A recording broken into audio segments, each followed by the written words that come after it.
Ambassador Tony Mitchell walked through the corridors of the New Dawn, the massive diplomatic vessel that now served as the temporary seat of galactic government. 6 months had passed since the defeat of the Corvani Dominion, and the galaxy was still adjusting to the new reality of human power.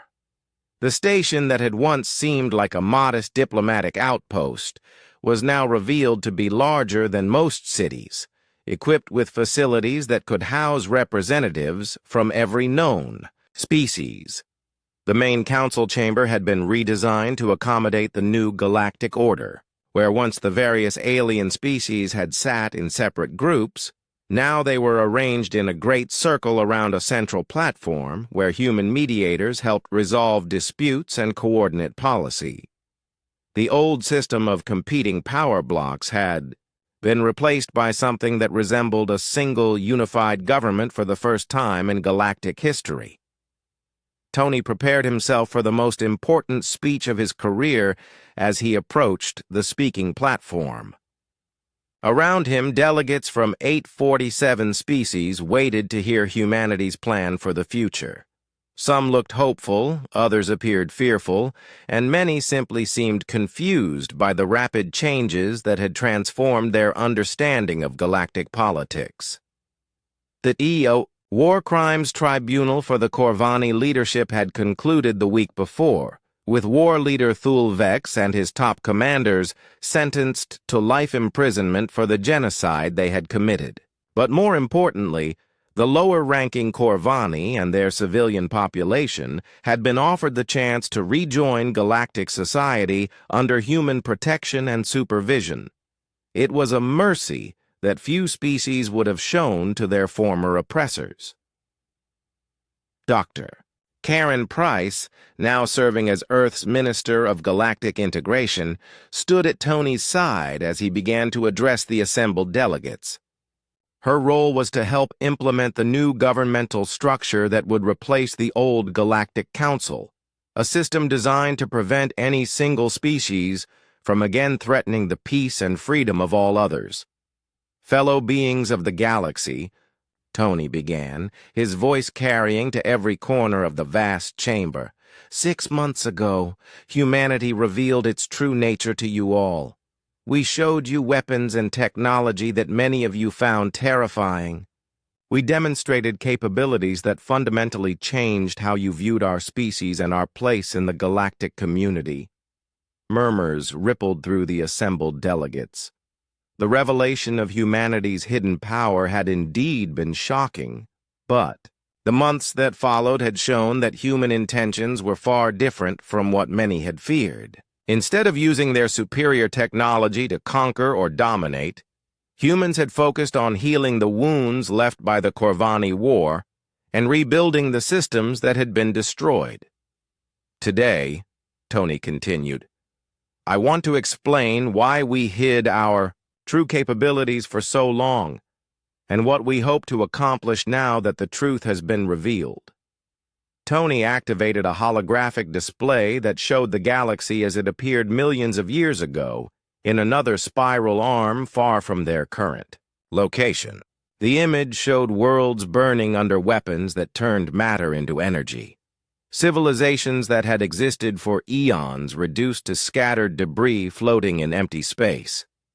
Our ancestors came from that galaxy, Tony explained, refugees from a war that consumed everything they had ever known or loved.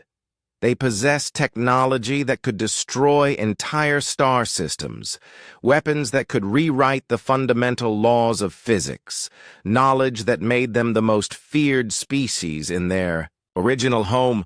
The display showed the aftermath of the Great War, scattered ships full of survivors fleeing across the void between galaxies, carrying with them the terrible wisdom that comes from witnessing the complete destruction of everything familiar.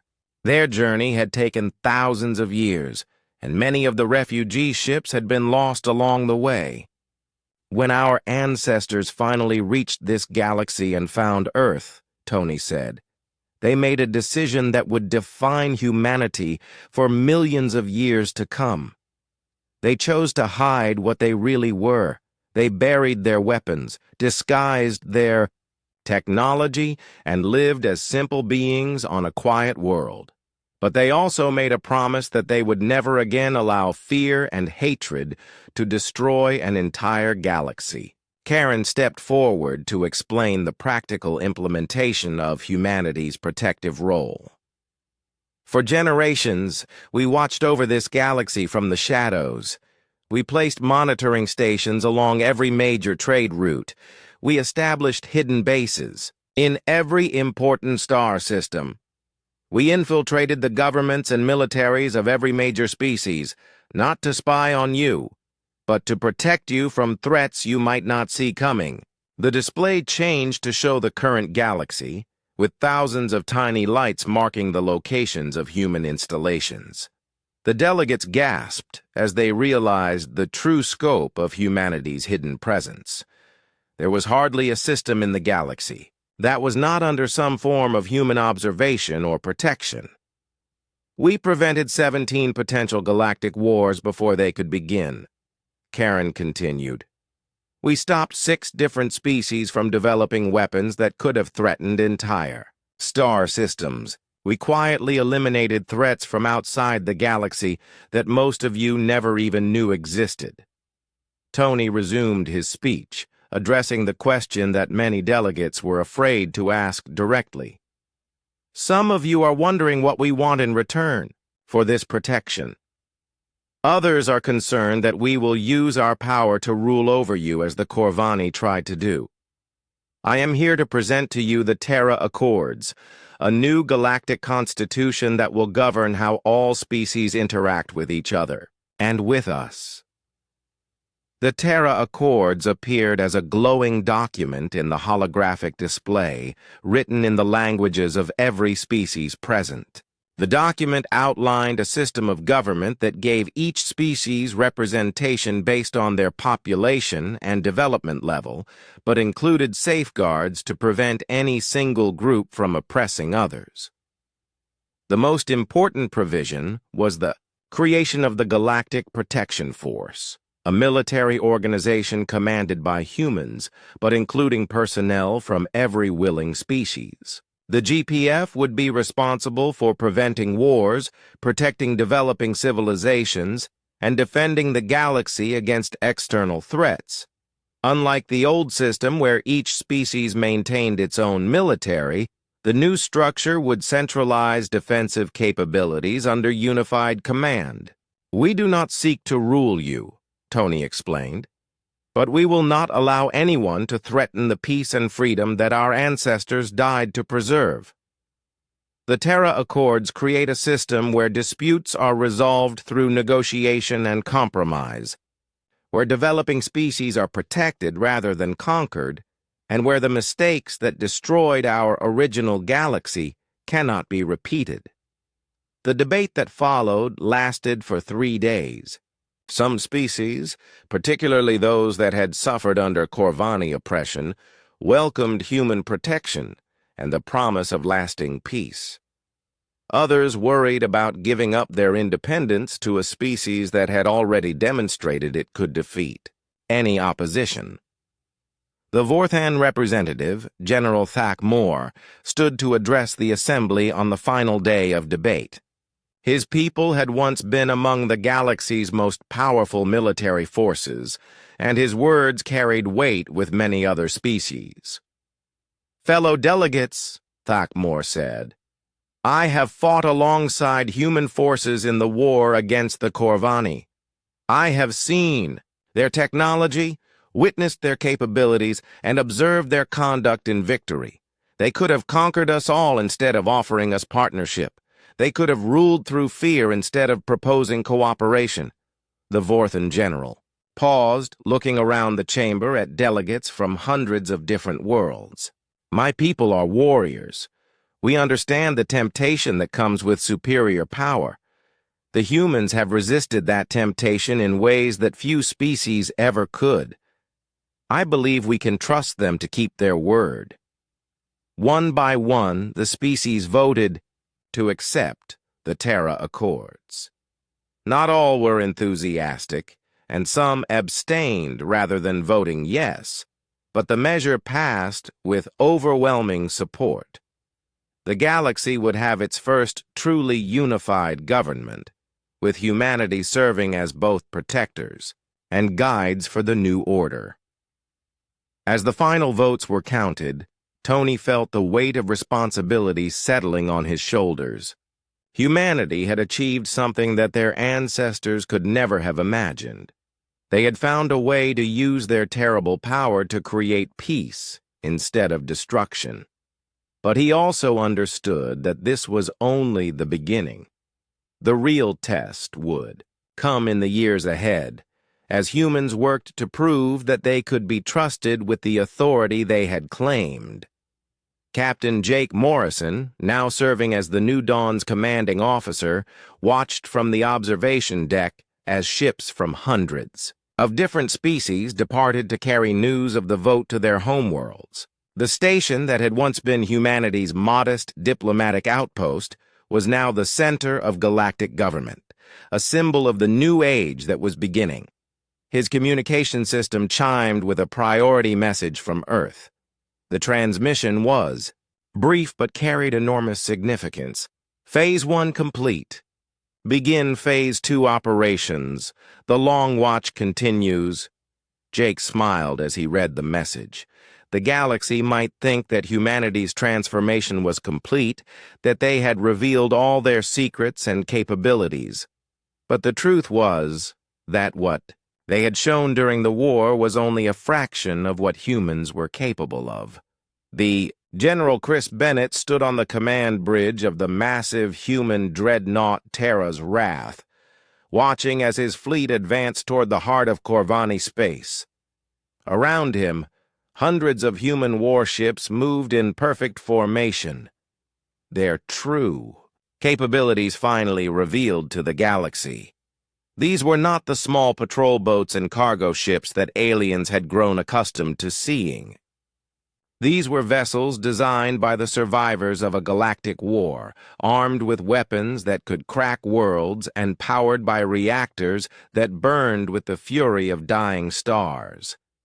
The fleet had been traveling for 3 weeks since leaving human space, and with each day, more alien species joined them or sent messages of support. The Vorthon Empire, which had once looked down on humanity as weaklings, now requested permission to serve under human command. The Nexari offered their quantum manipulation, abilities to enhance human weapons. The Thrix swarms reorganized themselves to support human battle strategies. "General," reported Captain Susan Clark from her position at the Fleet Command Station, "we're receiving long-range sensor data from our advanced scouts. The Corvani have assembled their primary battle fleet around their home system. Intelligence estimates over 10,000 ships, including their flagship, the Void Emperor." Chris studied the tactical display showing the massive Corvani formation. The enemy had pulled back their scattered forces from across the galaxy to make a final stand at their ancient homeworld. It was exactly what human planners had expected. The Corvani were an old and proud species who would never abandon their core territory, even when facing defeat. "What about their reality engine?" Chris asked, referring to the Corvani's most feared weapon. "Fully operational and charging, sir," Susan replied. "Intelligence suggests they plan to use it as soon as we enter the system," Chris nodded grimly. The reality engine was the Corvani's ultimate weapon, a device that could rewrite the basic laws of physics in a localized area. It had never failed to destroy any enemy fleet, turning their ships into dust or transforming them into strange forms of matter that could not exist in normal space. The weapon was the reason the Corvani had ruled the galactic core for so long, because no species had ever found a way to defend against an attack that could change reality itself. But human scientists had been studying the reality engine for decades, ever since they first learned of its existence. Deep in the archives brought from their original galaxy were records of similar weapons, and more importantly, records of how to defeat them. The knowledge had cost their ancestors dearly to acquire, but it had survived the journey across the void between galaxies. As the human fleet approached the edge of the Corvani system, communication channels filled with messages from across the galaxy. Species that had hidden from the Corvani advance for months were now watching to see if humanity could succeed where all others had failed. The peaceful farming worlds that had been destroyed in the early days of the war were being remembered by billions of beings who wanted to see their killers brought to justice. Ambassador Lisa Carter, now serving as the fleet's diplomatic representative, opened a communication channel to the Corvani homeworld. Her message was broadcast not just to the enemy, but to every inhabited system in the galaxy. This would be humanity's final offer of peace before the shooting began. People of the Corvani. Dominion, Lisa said, her voice calm but firm. You have committed genocide against innocent species. You have declared war on the entire galaxy based on nothing but your own pride and hatred. We offer you one final chance to surrender. Stand down your fleets, submit to galactic justice, and your people will be spared. The reply came from War Leader, Thulvex himself, broadcast from the bridge of the Void Emperor. The ancient Corvani commander's voice was filled with contempt and disbelief. Pathetic humans. Do you think your crude ships and primitive weapons can threaten us? We have ruled this galaxy since before your species crawled out of whatever swamp spawned you. We possess the reality engine, the weapon that has destroyed every enemy we have ever faced. Your fleet will be dust before you can fire a single shot. Chris gave the order for his fleet to enter the Corvani system. As they crossed the boundary, every human ship activated defensive systems that had been hidden even from their own crews until this moment. Energy fields that existed in multiple dimensions surrounded each vessel, while targeting computers began calculating firing solutions using mathematics that operated outside normal space-time. The Corvani fleet moved to intercept them, 10,000 ships against the humans' 500. It seemed like an impossible fight, but appearances had been deceiving when it came to humanity for a very long time. Each human vessel was worth dozens of conventional warships, and their weapons operated on principles that most galactic species could not even comprehend. All ships, engage at maximum range, Chris ordered. Show them what the children of the Reapers can do. The human fleet opened fire simultaneously, their weapons creating tears in space itself. Projectiles that existed in several dimensions at once passed through Corvani shields as if they were not there, striking armor that had been designed to stop any conventional attack. The first wave of Corvani ships simply ceased to exist. Their matter unraveled at the atomic level by weapons that attacked the fundamental forces holding reality together. But the Corvani had not survived for millions of years by being easily defeated. Their fleet began evasive maneuvers while their own weapons returned fire.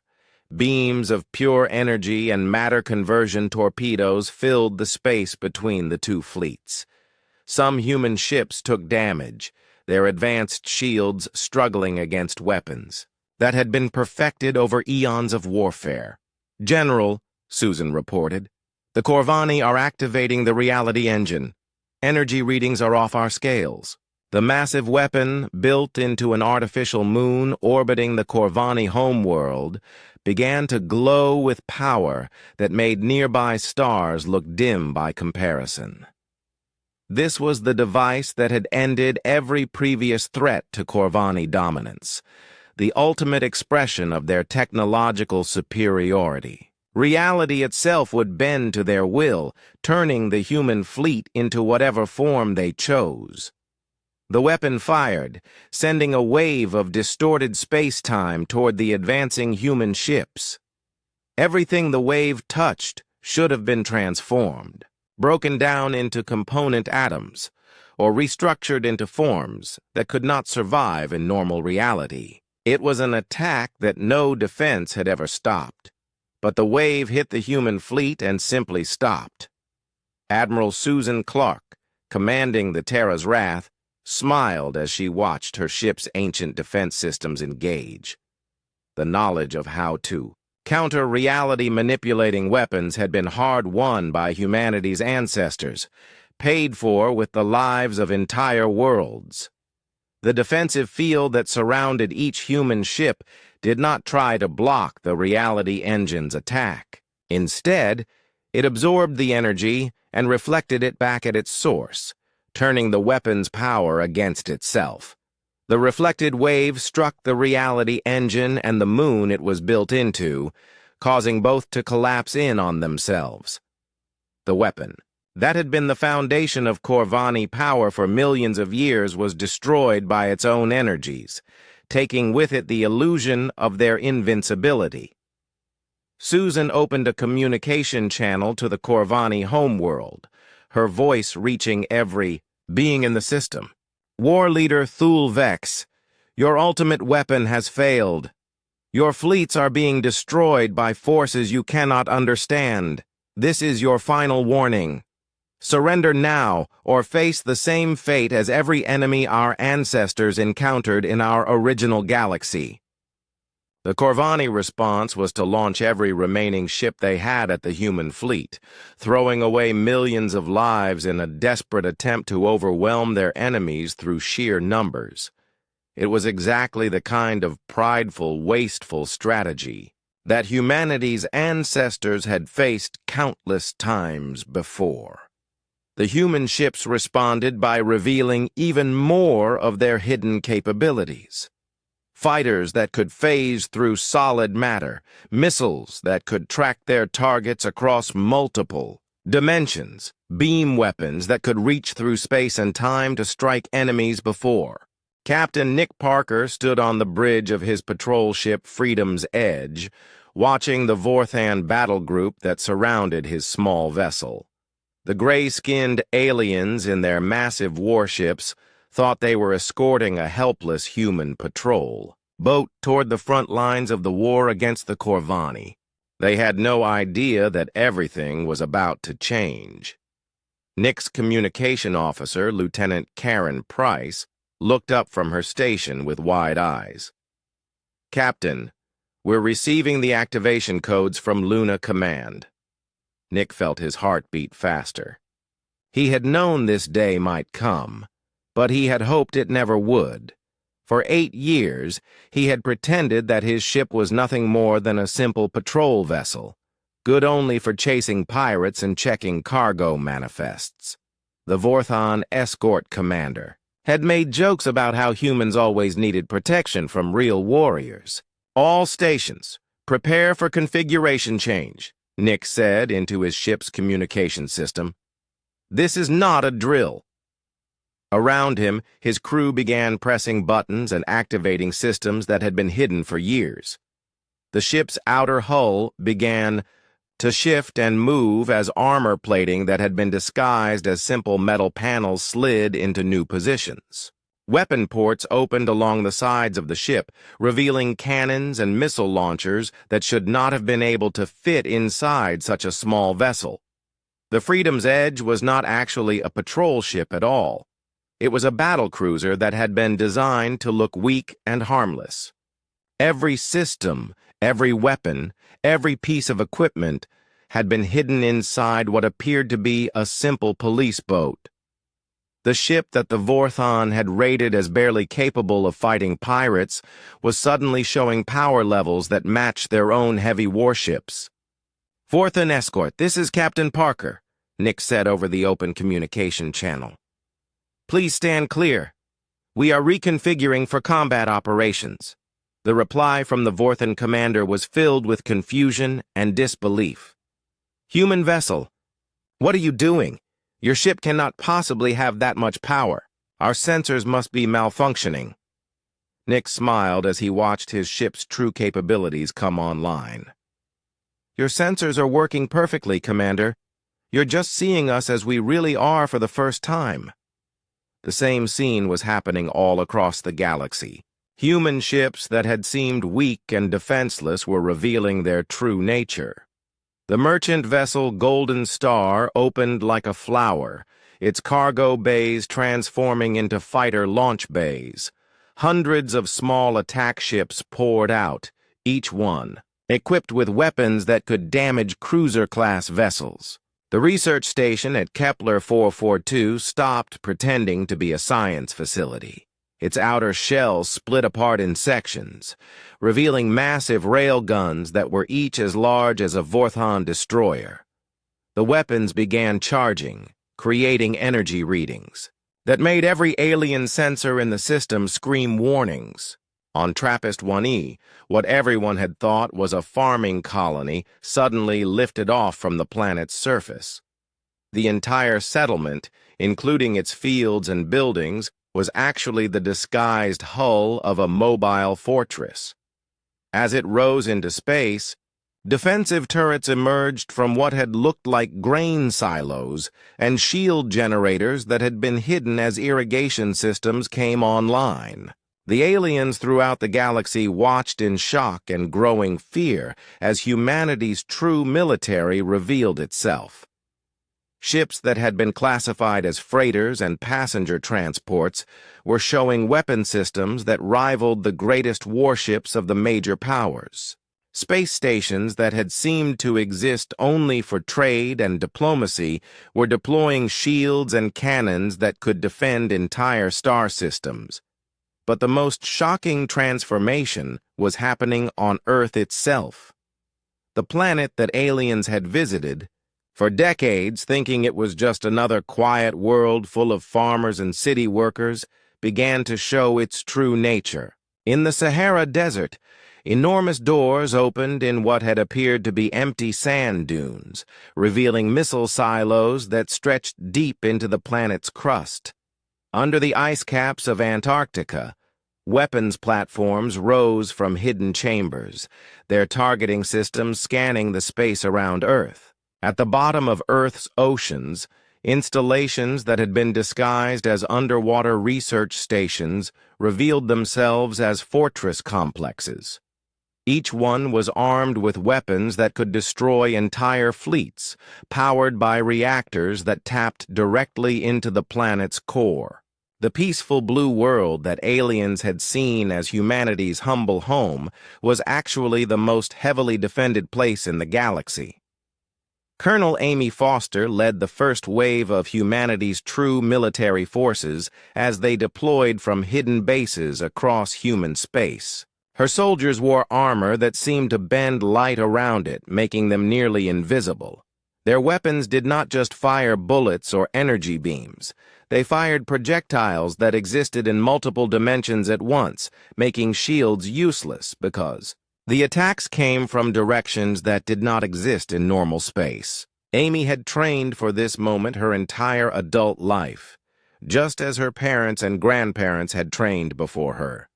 The real human military was not the few thousand soldiers that other species knew about. It was millions of men and women who had spent generations preparing for the day when humanity would have to reveal its true strength. 1st Battalion, advance to combat positions, Amy ordered as her troops moved through the corridors of a space station that had just revealed itself to be a military command center. Remember your training. We are not conquerors. We are protectors. Our job is to stop the Corvani, not to become like them. The Corvani themselves were beginning to intercept human communications, and for the first time in their million-year history, they were learning what fear meant. The species they had dismissed as weak traders were revealing technology that should not have existed. Human weapons that could unweave matter at the atomic level, making armor and shields useless. Human ships that could phase in and out of normal space, appearing behind enemy lines without using any known form of faster-than-light travel, deep. In the Corvani command center, war leader Thulvex stared at the reports coming in from across the galaxy. His species had conquered countless others, had destroyed civilizations that had existed for millions of years, but they had never encountered anything like what humanity was showing them. How is this possible? Thulvex asked his science advisors. These humans have been in the galaxy for less than a century. They cannot have developed such technology in so short a time. The lead advisor, a being whose crystalline body glowed with nervous energy, studied the data flowing across his screens. War leader, the technology they are displaying is unlike anything in our databases. It appears to operate on principles that we do not understand. Some of their weapons seem to ignore the basic laws of physics as we know them. Thulvex's eyes narrowed as he watched recordings of human ships phasing through solid matter and human weapons that fired projectiles capable of existing in several dimensions simultaneously. Find out where this technology came from. No species develops such capabilities without leaving traces in their history. As the Corvani began investigating humanity's background, other alien species throughout the galaxy were having similar conversations. The Vorthan Empire called emergency meetings to reassess their military strength compared to what humans were showing. The Nexari began questioning whether their quantum manipulation abilities were still superior to any other species. The Thrix, hive minds buzzed with confusion as they tried to understand how they had so completely misjudged humanity's capabilities. On the New Horizons station, Captain Jake Morrison received reports from across human space as the transformation continued. Every human installation, every ship, every colony was revealing its true nature. The network of hidden military bases and disguised warships was so extensive that it covered nearly every important location in the galaxy. Ambassador Lisa Carter stood beside Jake as they watched the reports come in. Jake, do you realize what this means? We've been living a lie our entire lives. Every human we know, every place we've been, everything we thought we understood about. Our own species was just a mask hiding something much bigger. Jake nodded slowly. And now the mask is off. The question is, what happens next? How do we explain to the galaxy that we've been lying to them for 70 years? How do we make them understand that we were hiding our strength to protect them, not to deceive them? The answer came in a transmission from Earth, broadcast simultaneously to every human installation and every alien government in the galaxy. Admiral Ryan Cole appeared on screens throughout known space, his image reaching billions of beings across hundreds of worlds. To the peoples of the galaxy, Ryan began, his voice calm but filled with authority. I am Admiral Ryan Cole of the human military. What you are witnessing today is the revelation of humanity's true nature. We are not the weak species you believed us to be. We are the descendants of refugees from a distant galaxy, survivors of a war that consumed everything we once called home. The transmission continued as Ryan explained humanity's real history, how their ancestors had been called the Reapers of Stars, how they had possessed weapons capable of destroying entire civilizations, and how the fear of that power had ultimately led to a war that destroyed their original galaxy. We came to this galaxy as refugees, Ryan said, carrying with us the... Dr. Helen Brooks worked alone in the deep underground facility beneath the moon's surface, surrounded by screens showing data that most humans had never seen. The room was cold and quiet, filled with the soft humming of computers that had been running for over 200 years. Helen was the director of something called the Deep Space Monitoring Network, but that name did not tell the whole truth about what she really did. For 15 years, Helen had watched over a secret that could Change how the entire galaxy saw humanity. Hidden beneath Luna's gray dust and rock was a command center that connected to thousands of installations throughout human space. Most humans living on Earth and the colonies had no idea these places existed. They thought humanity's military was small and weak, just like the alien species believed. The truth was very different. Helen's screens showed the real numbers. Humanity did not have the few hundred ships that other species thought they had. Hidden in empty space, disguised as asteroids and space debris, were thousands of warships. Every human colony that looked like a peaceful farming world was actually a fortress with weapons powerful enough to destroy entire fleets. Every trade station that seemed to only sell goods and supplies was really a military base waiting for orders. The communication system in Helen's control room made a soft sound. A priority message was coming in from Earth's surface, from the most secret building in the old city of Geneva. The message carried codes that Helen had hoped she would never see. Protocol Omega was being activated. Admiral Ryan Cole appeared on Helen's main screen. He was an old man with gray hair and tired eyes, but his voice was strong and clear. Ryan commanded humanity's real military, the one that had been hiding for generations while pretending to be something else. "Helen," Ryan said, "the time for hiding is over. The Corvani have forced our hand. We cannot let them destroy the galaxy while we pretend to be weak and helpless." Helen felt her hands shake as she entered the codes that would wake up systems that had been sleeping for decades. Around her, new screens came to life, showing the locations of every hidden human installation.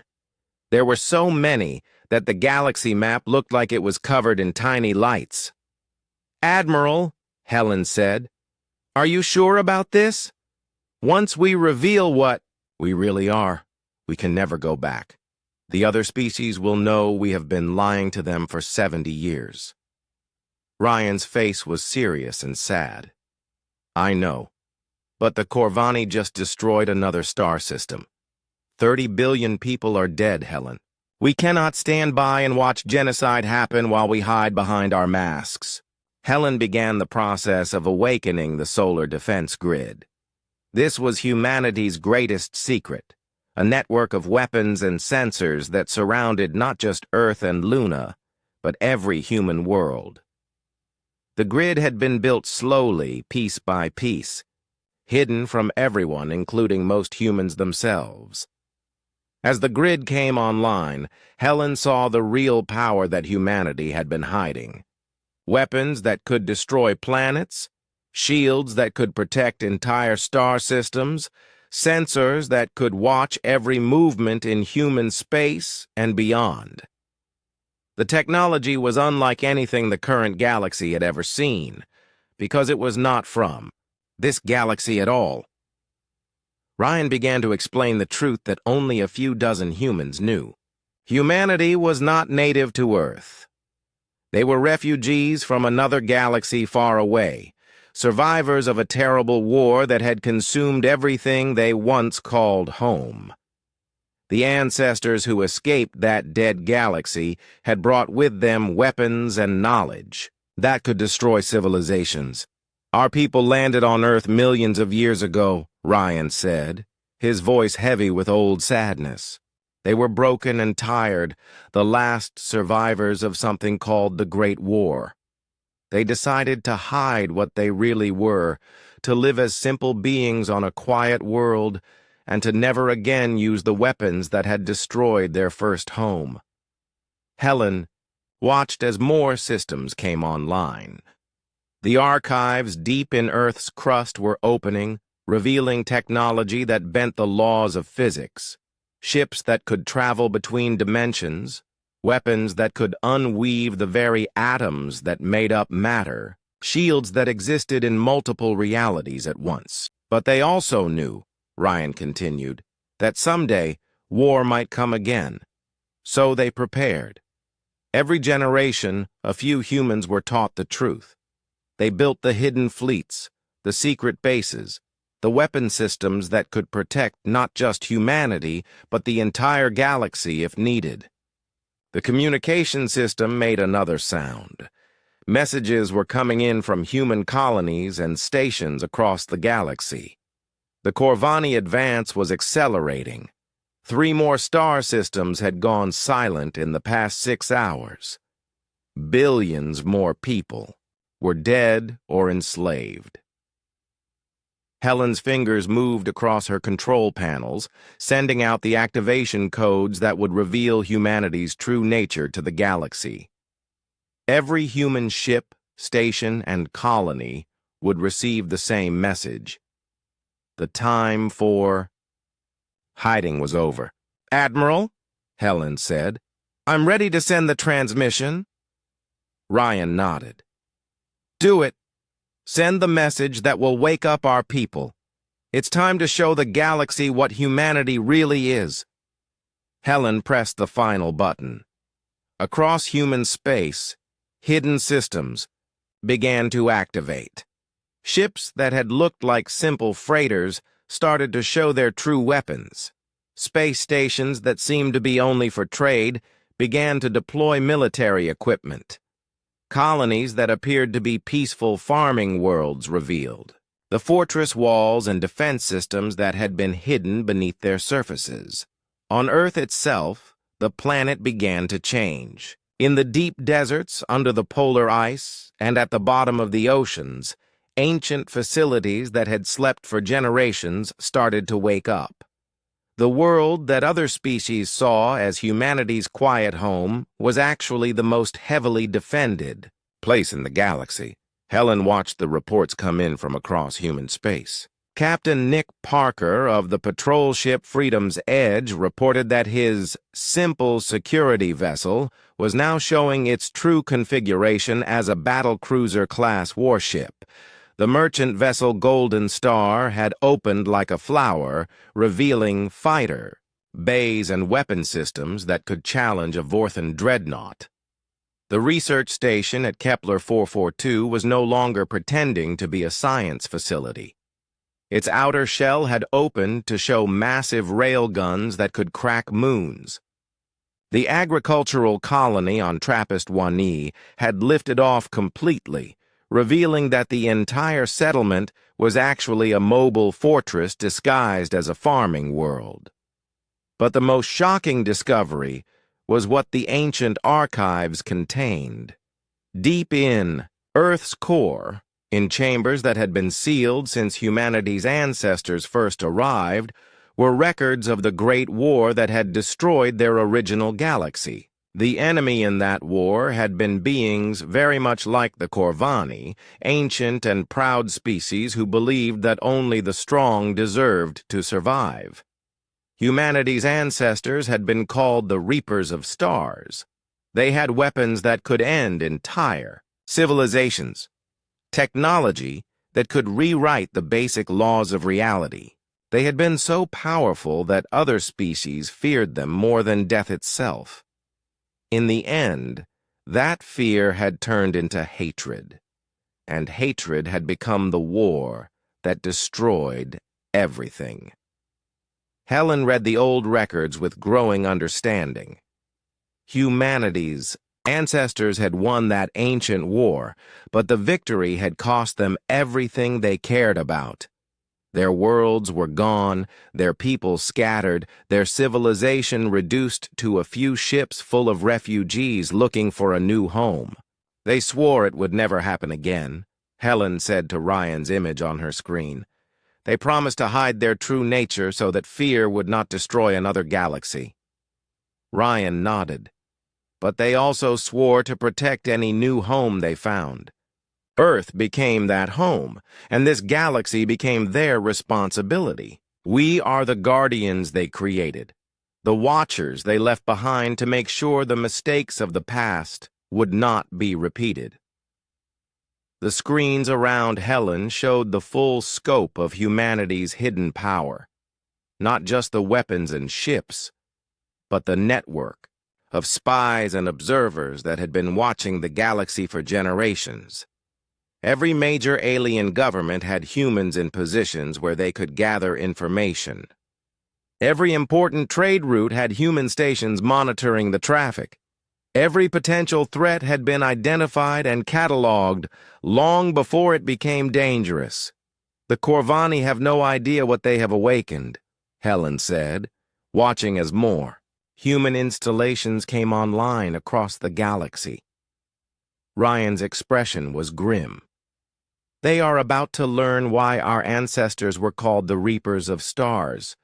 But this time, we will not let fear and hatred destroy everything. We will use our power to protect, not to conquer."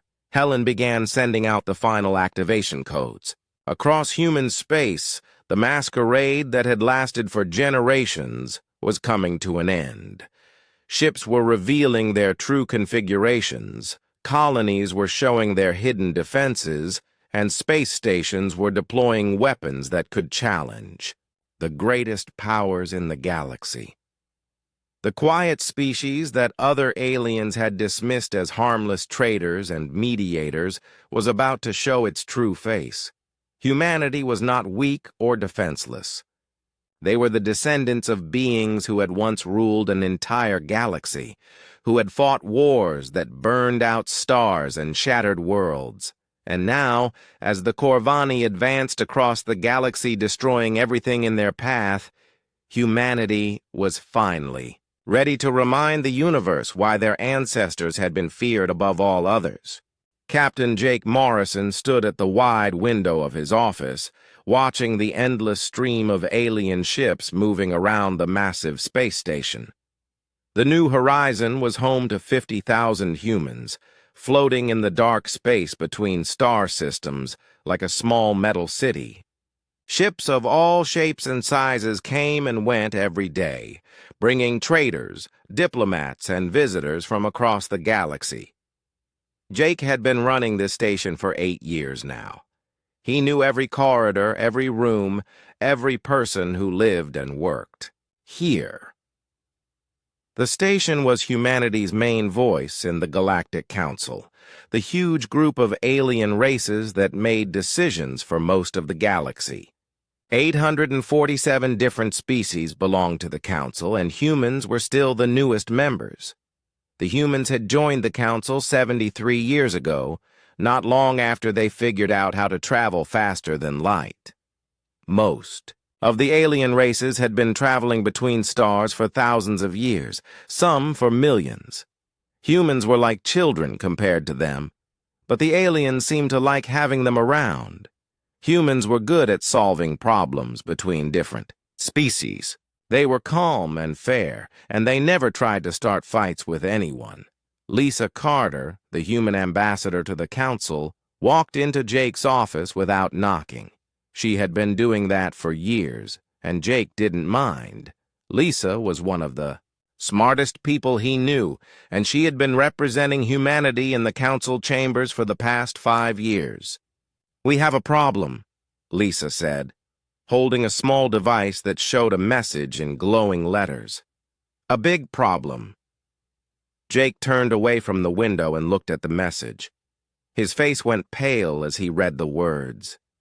The Corvani Dominion, the oldest and most powerful group of aliens in the galaxy, had declared war on everyone else. They called all other species weak and worthless. The message said that every race had 30 days to surrender and become slaves, or the Corvani would destroy their worlds completely. "How many species have they attacked already?" Jake asked, sitting down heavily in his chair. 3 so far, Lisa said, her voice quiet and sad. "The farming worlds in the Outer Rim, they didn't just attack the military targets. They destroyed everything. Every city, every farm, every person. Nothing is left but empty rocks floating in space." Jake had met some of the people from those worlds. They were peaceful farmers who grew food for half the galaxy. They had no weapons, no armies, nothing that could hurt anyone. The Corvani had killed them all anyway. The communication system in Jake's office made a soft sound. A voice spoke from the speakers, telling him that an emergency meeting of all council species was about to begin. Jake and Lisa hurried through the station's corridors to the main meeting room, where hundreds of alien diplomats were gathering. The meeting room was huge, with seats arranged in circles so that everyone could see each other. The different alien species sat in their own groups.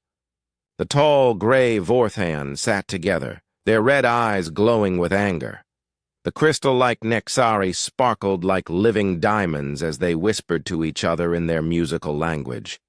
The bug-like Thrix made clicking sounds with their mouths, talking in their own strange way. Council leader Vex Nor, a being that looked like a floating jellyfish made of blue light, appeared in the center of the room. Vex Nor had been leading the council for over 200 years, and had seen many wars come and go. "Fellow beings," Vex Nor said, in a voice that sounded like singing wind, "we face the greatest threat our galaxy has known in 1,000,000 years. The Corvani have broken every law of peace. They have murdered entire worlds of innocent people. We must decide how to respond." One by one, the different species stood up to speak. General Thak Mor of the Vorthan Empire promised to bring his people's greatest warships. The Vorthan had weapons that could crack planets in half, and shields that could stop almost any attack. They had been soldiers for 10,000 years and knew how to fight. Queen Mind Zara of the Nexari said her people would share their quantum shields with everyone.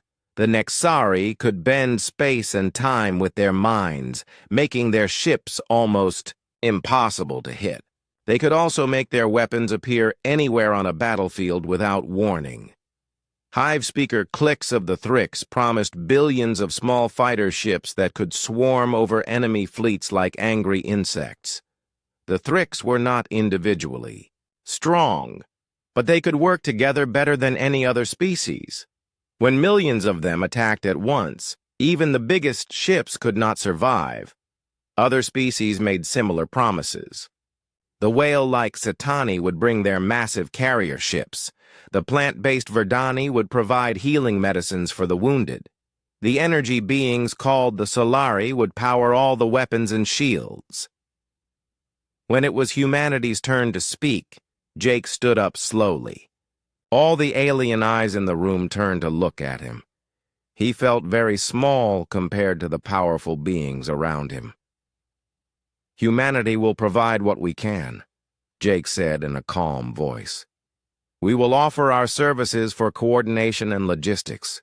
We can help organize supply lines and communication networks. Our people are good at bringing different groups together and making sure everyone can work as a team." Some of the aliens nodded politely, but Jake could see what they were really thinking. Humans were nice to have around, but they were not warriors. They had small ships and simple weapons. They were useful for talking and organizing, but when it came to real fighting, they were not much help. After the meeting ended, Jake and Lisa walked back through the station's corridors. Neither of them spoke for a long time. They could feel the weight of what was coming. The Corvani had ruled the center of the galaxy for millions of years. They had weapons and technology that most species could not even understand. Even with all the council races working together, the war would be terrible and many would die. "Jake," Lisa said finally, "do you think we have any chance of winning?" Jake looked out at the stars through a corridor window. Somewhere out there, the Corvani fleets were getting ready to destroy everything humans cared about. Earth, with its blue oceans and green forests, the colonies where human families were raising their children, all the friends they had made among the alien species. "I don't know," Jake said honestly, "but we have to try. We can't let them turn the galaxy into a place where only the strong survive and everyone else becomes a slave." As they reached Jake's quarters, his personal communication device made a soft sound. A message was waiting for him, marked with codes he had never seen before. The message was from Earth, from people he had never heard of, using words that made no sense to him. The message was very short. It said only, "Prepare for Protocol Omega activation. Stand ready for new orders. The masquerade may soon end." Jake stared at the message, confusion filling his mind. He had no idea what Protocol Omega was or what masquerade the message was talking about. But something in those words made him feel strange, like he was about to learn something that would change everything he thought he knew about his own species.